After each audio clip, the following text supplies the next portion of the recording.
তিনি আমাদেরকে এখানে উপস্থিত হওয়ার তৌফিক দিয়েছেন। ইতিমধ্যেই আমরা দুইটি শোক সংবাদ শুনেছি। দোয়ার জন্য আপনাদেরকে বলে রাখি, একটি শোক সংবাদ হচ্ছে খুলনা জেলার দাকব উপজেলার সম্মানিত জামাতের আমির সহ গাড়িবহর নিয়ে তারা ঢাকায় আসছিলেন। ফরিদপুরের ভাঙার মোড়ে সড়ক দুর্ঘটনায় নিহত হয়েছেন, আরো দুজন আহত হয়েছেন।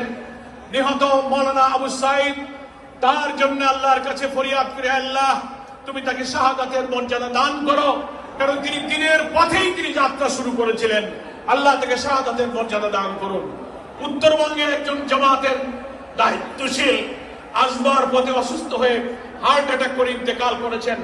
এই দুইজন দ্বীনের কাজে জিহাদের ময়দানে বেরিয়ে যারা ইন্তেকাল করেছেন, আল্লাহ তোমার এই বান্দাদেরকে তুমি শাহাদাতের মর্যাদা দান করো।